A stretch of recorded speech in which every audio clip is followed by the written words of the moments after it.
I'd like to call the Tuesday, January 13, 2015 Committee of the Whole meeting to order. It's approximately 6:36 p.m. Roll call, Madam Clerk. Councilman Burgess? Here. Councilwoman Faircloth? Here. Councilwoman Waldman? Here.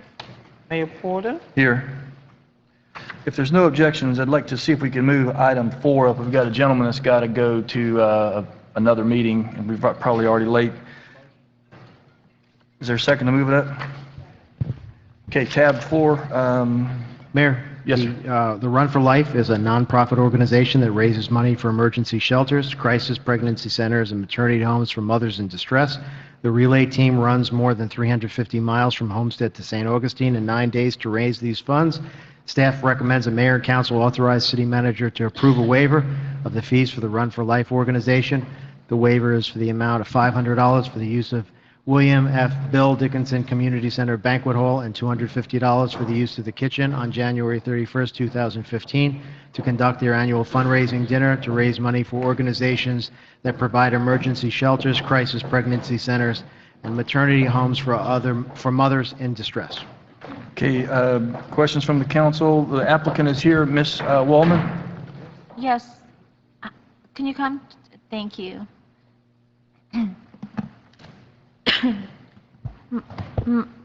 First of all, thank you so much for doing what you do, but I just wanted to ask you, does the City of Homestead see any of these funds that, or do you fund any of our agencies? Can't hear you, I'm sorry.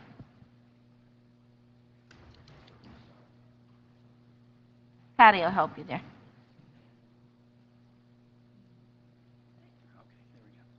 Yes, ma'am.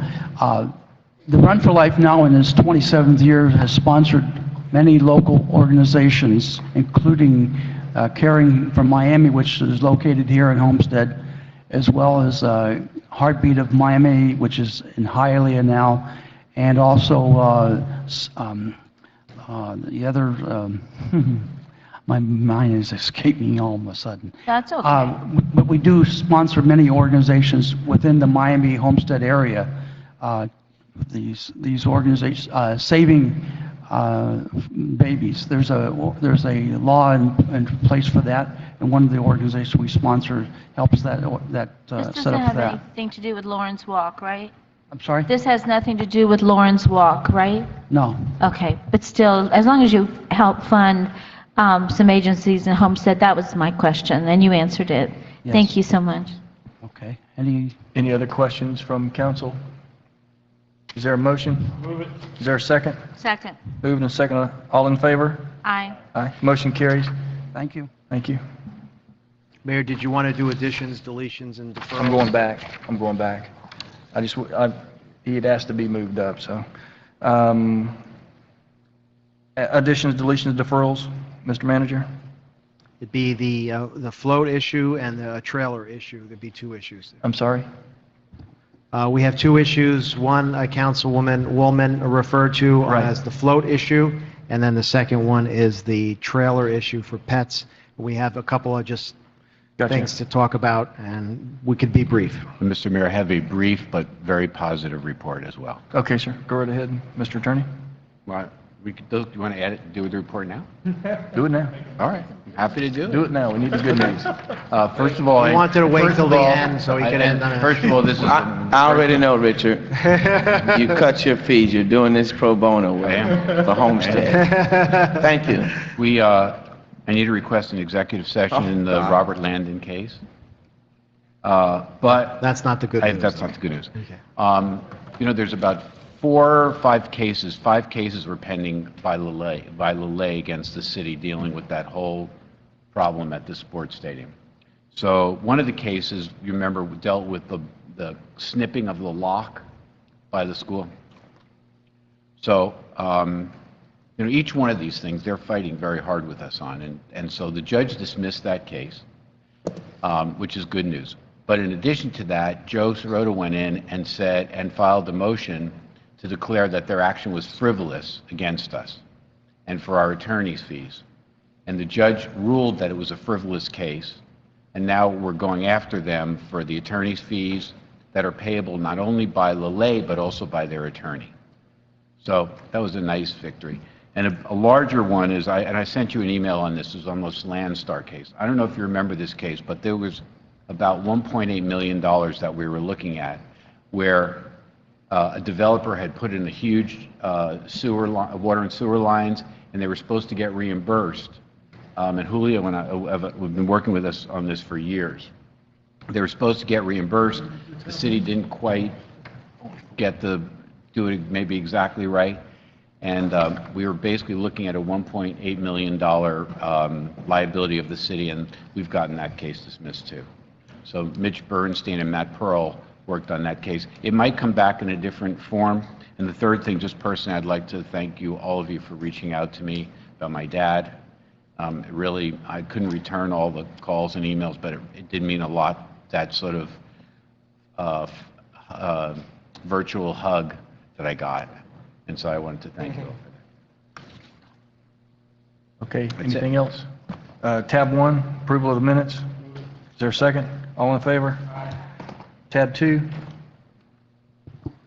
Mayor and council previously approved the attached resolution enabling the city vendors and service providers to host city council and certain staff members at dinners being held in conjunction with various conferences. The waiver is authorized by Section 2-11.1W. City vendors and services have extended invitations to the city council and certain staff to attend meals hosted in whole or in part by these vendors and services. And this provision also recognizes such restrictions may be waived by majority vote of the city council. Your questions? Mr. Burgess and Mr. Williams. Thank you. You gotta wait 1 minute. Okay, attorney's on the phone.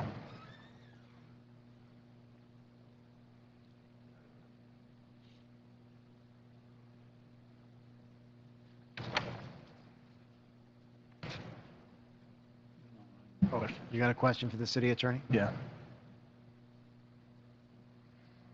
It's all right, I got the clock on it. I'm sorry, excuse me. I got to get off. I got to go. It wasn't done. I'm sorry. That's okay. They have a question regarding this. Mr. Burgess has a question. Go ahead. Thank you. Mr. Weiss, it seems like the Ethics Commission is becoming more and more involved in things. They're becoming more aggressive. Right. And so instead of us having to reach out to them every time and ask them for a guideline on us, can we not put the pressure on them to write some sort of guideline so that we don't have to go through this whole What's happening show every is, single time? What's happening is that there, as you know, there's been a change in the executive director, and I think he means no harm or any ill will to anybody, but he does have a different view of his role and a different view of the county code than Robert Myers did, who was the prior executive director. And so that's what led to the issue regarding the tickets and a bunch of other things. Now, in this particular case, on these travel waivers, we've been doing it for a while. There's nothing in the code that prevents us from doing it this way, but they're sort of reinterpreting the code in almost every case. And it makes it very difficult for us. Are they consistent?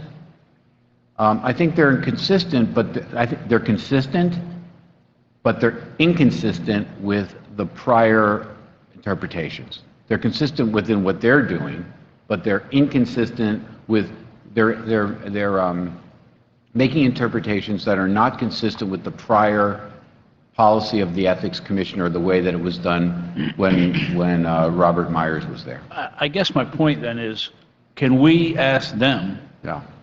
instead of us trying to give them something our interpretation to them, Right.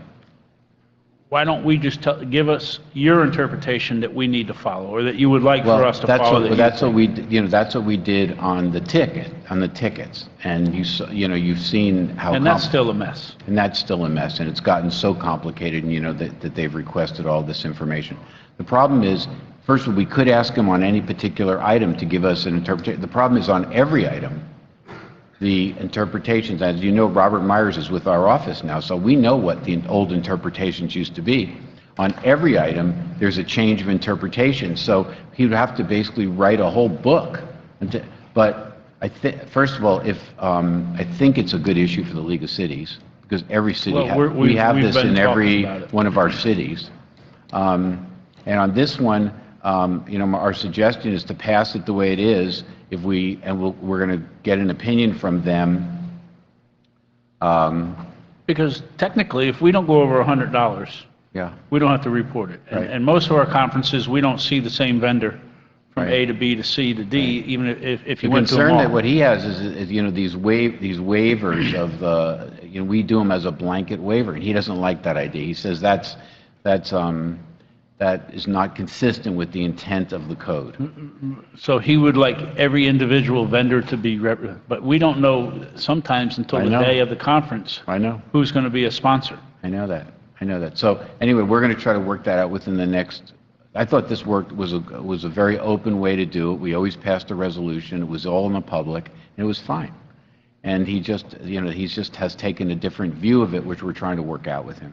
Well, as you suggested, I believe that there has been some discussion at the League of City level to try to reach out to them and come to some sort of term. So I just had a couple of quick questions for Richard as to what he thought. So thank you for your time. Yeah, Thank you. I apologize, but Matt That's all right. Pearl's covering the Bal Harbor meeting for me, and he had a Mr. Williams. problem.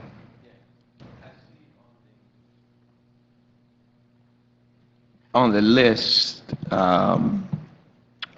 here, I'd like to add the Congressional Black Caucus.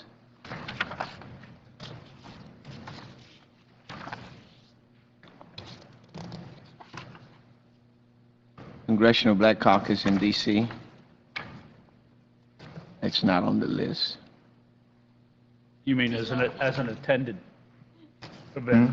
correct? No, it's on the memorandum on the upcoming conferences, which we usually go to.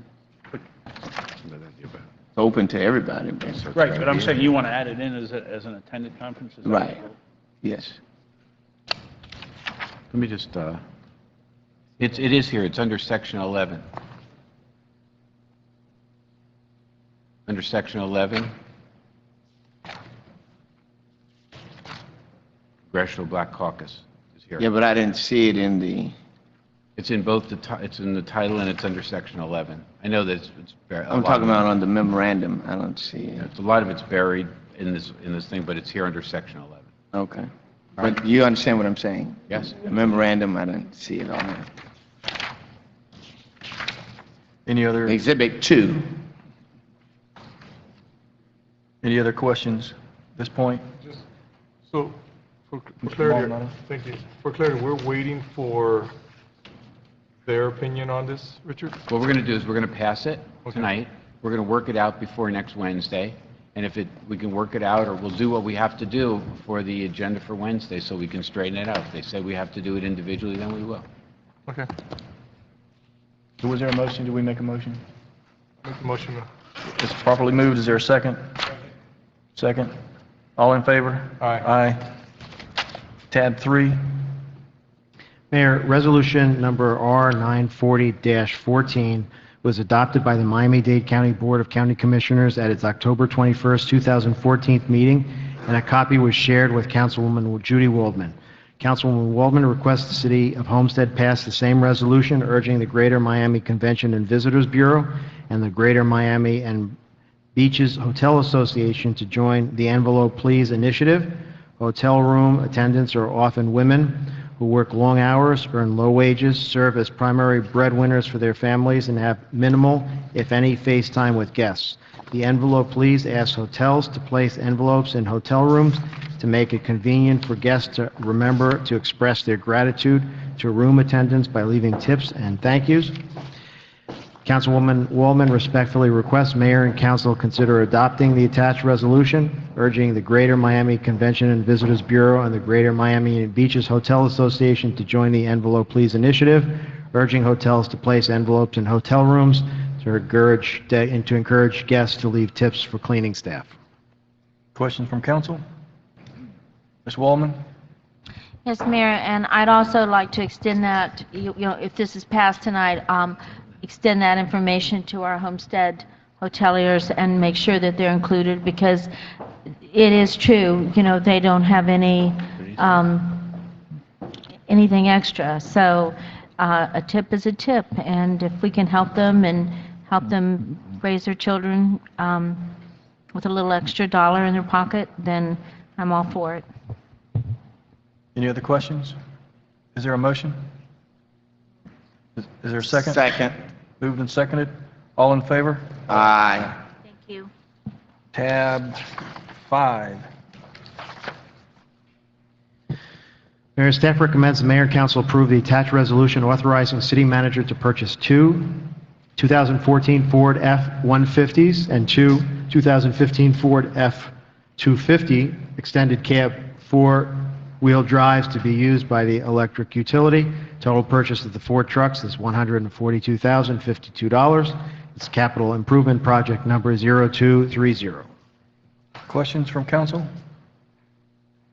This is paid over a course of time, or it's just a write-out buyout from the, It's a buyout. This is not through the master No. lease, no. no, so no financing. No, sir. Any other questions? Is there a motion? Is there a second? All in favor? Aye. Motion carries. Tab 6.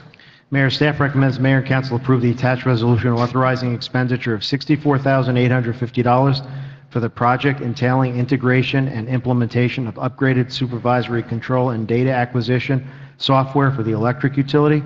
Open Systems International is the single source vendor for this existing software and the associated implementation work. Questions? Questions from council? Is there a motion? Is there a second? Moved and seconded. All in favor? Aye. Aye. Motion carries. Tab 7. Mayor, staff recommends mayor and council approve the attached resolution authorizing city manager to purchase an engineering software system from Millsoft to be used by the electric utility Homestead Energy Service. The purchase includes the installation and training for the software as well. Total purchase cost is $76,325. Capital project number CP0258. This software will provide Homestead Energy Services staff with the analytical tools necessary to build electrical forecasting models. Questions from council? Is there a motion? Move it, Mayor. Is there a second? Moved and seconded. All in favor? Tab 8. Mayor, Councilman Williams requested a discussion on charter review. Yes, thank Mr. you. Williams. Thank you so much, Mayor and Mr. Manager. I was reluctant to know that the person who will do charter review is not here tonight, Councilman Shelley. So at this point, I request that until he comes back, out of due respect for his committee, that we table it to the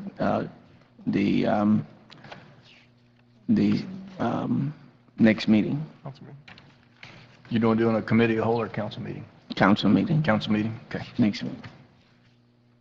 It's a motion. Is there a motion to table this to council meeting? Move it. Is there a second? Moved and seconded. All in favor? Aye. The next item would be the question on the float. Ms. Wallman? Yes.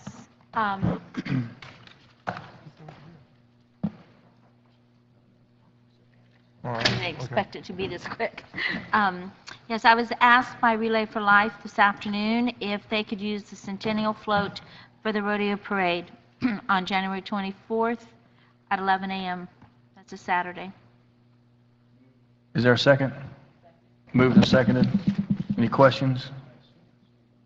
I don't know if it's in one piece. Rick, do you know, or Steve, anybody know if it's in one piece? The float. We have the float, I guess they asked to have it moved out of the FP&L's storage, and we have it at our barn over there at the Public Works.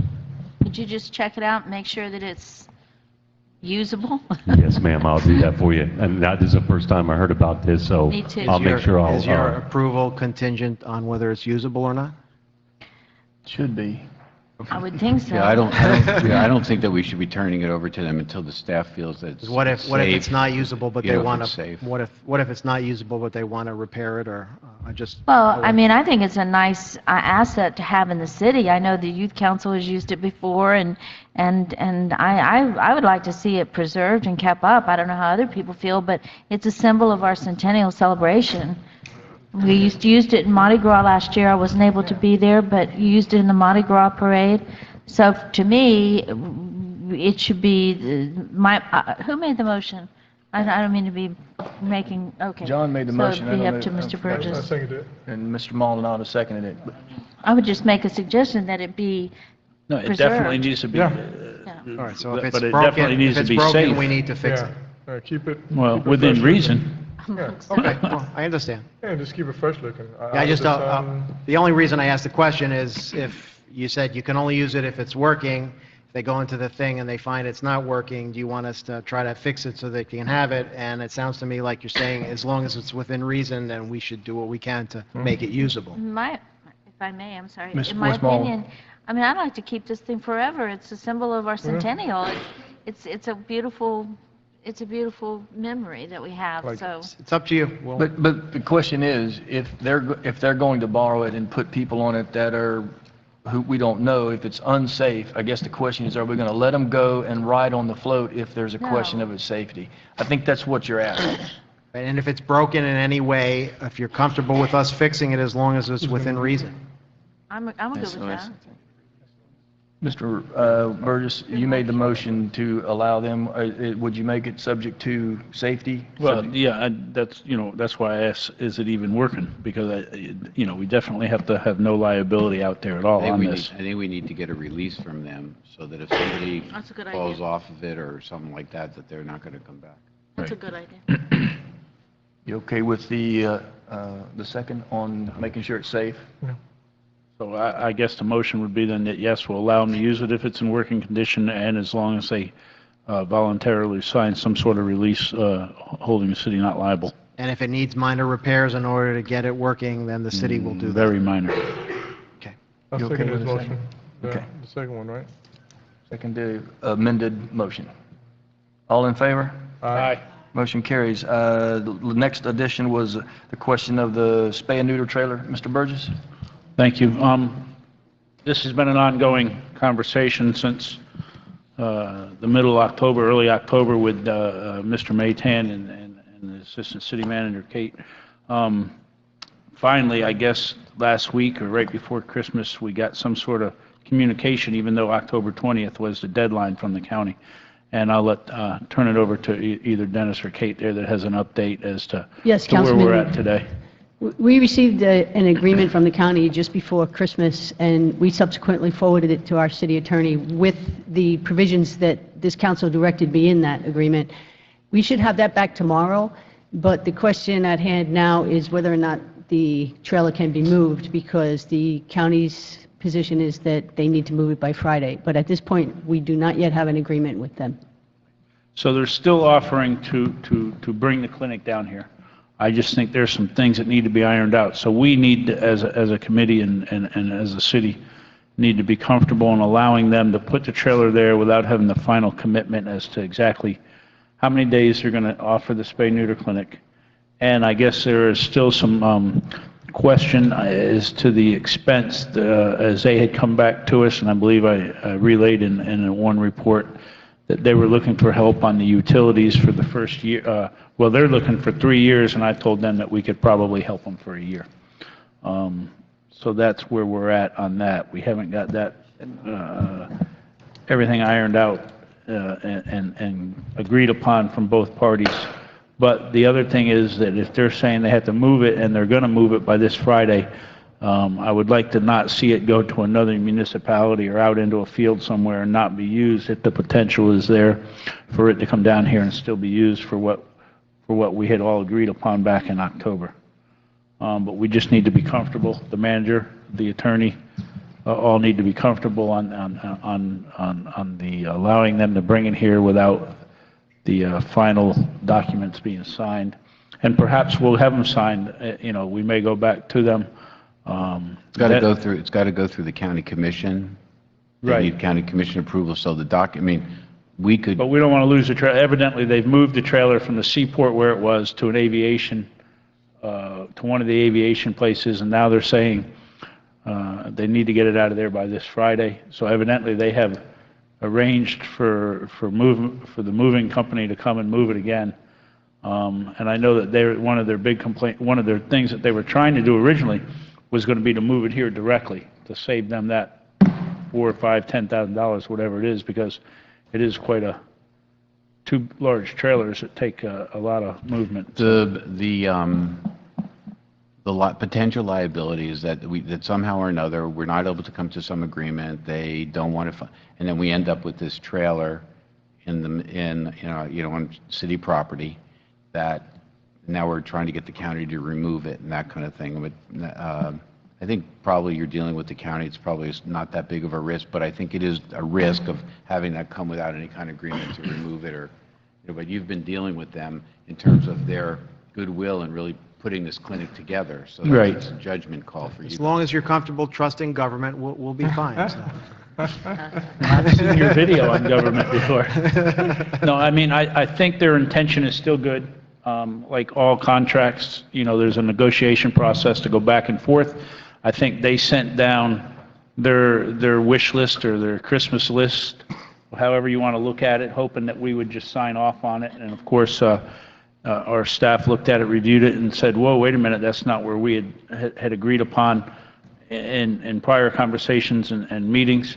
And so they sent back, or they are going to send back, the revised, reformed contract with what we have agreed upon so far, which I believe, and Dennis, correct me if I'm wrong, as we spoke up here one night from the dais, I think we spoke about offering them 1 year's utilities, and then after that, seeing what kind of benefit it has for the community from there out, and if they're holding their end of the bargain up.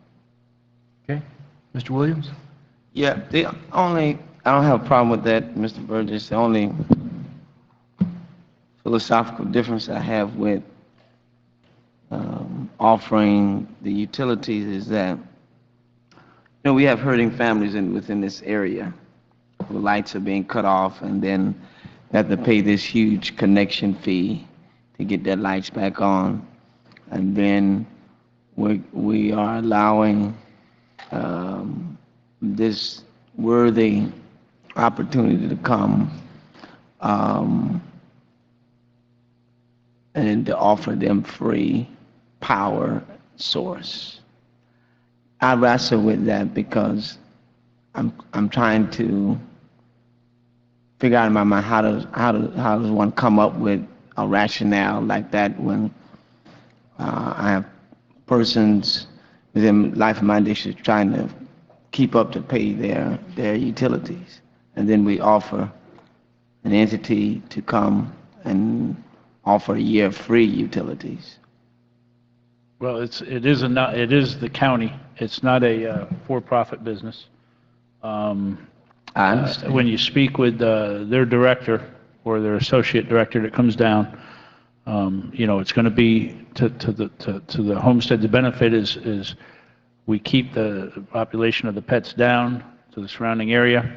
Therefore, the chief's dog catcher that's out there every day making 2 or 3 runs to Medley, hopefully would at some point be down to 1 run. So it's just I believe it's a service to the city and all of its residents also that we're helping to facilitate by giving them an opportunity to get started down here. The problem that they've run into, and one of the reasons they're asking for help this year, is that this all came about after their budget process was set, and their budget was set for the animal services, and they're trying to work this in slowly and surely, and every little bit will help them as they try to move forward and get it fully funded for the following year. Mm-hmm. How much estimate you think? Well, they suggested that they would only be there 3 days a week to start out because they don't have a full-time staff also funded for this year. So you're looking at 8 hours, 3 days a week in a trailer. They would be paying, they're asking for help on the electricity and the water, if I believe correctly, Dennis. And Yeah, what I put in the contract was water, sewer, and electric. Right. And what about garbage? I mean, they won't have any garbage either. We have garbage at the Harris Field, so it'll just fall under the Harris Field garbage there, sir. Any of the medical supplies, Councilman Williams, will be picked up by a company, private company that they use.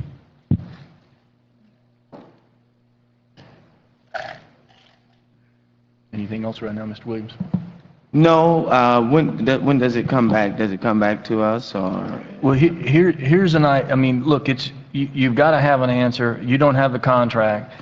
What about a very brief special call once you get a signature? Once we get this thing closer to the neck of the funnel, could we do a special call and do it properly and get everybody? I think the problem's going to be. I don't know if we have enough time to even get a special call noticed and everything once they do it, because they're saying they have to move it. That's what I'm asking. That's what I'm asking. But I think that even if assuming that we do our part, until it gets approved by the county commission, Right. which is usually like a 6-week, that's the problem. We could get ours done, I think, and we could try to get a special call done, but not by Friday, but, we could get it done quickly, but I think it's going to the county commission, it's going to be a delay. Mr. Manager. We can just have them leave the trailer there. We can not plug anything in. We can just leave it there until the agreement is signed, until you make some decisions on the contract. And if you decide we don't agree, then we'll It's just tell them immediate, and then they have send it back. 14 days to remove it. Yeah. So right now, the question is, are we going to allow them to park it there Yeah. on Friday? If we let them park it there on Friday without any written agreement, we can still massage or discuss the agreement process. But is the council willing to allow them to park it there Friday as opposed to losing the opportunity to possibly get this? Yes. That's the question. Yes. And I just need kind of general direction, because I think I could have done this anyway, just to leave it there, but because it's such a big issue and there is some risk, and because there's a future policy decision to be made, we thought it'd be better to just get some general feedback from you if it's okay to let them park it there on Friday. Any council member is opposed to letting them park the trailer there on Friday pending an written agreement from staff and county. No opposition? Clear enough? Is there a motion to adjourn? Motion. Second? All in favor? Meeting adjourned. Thank you.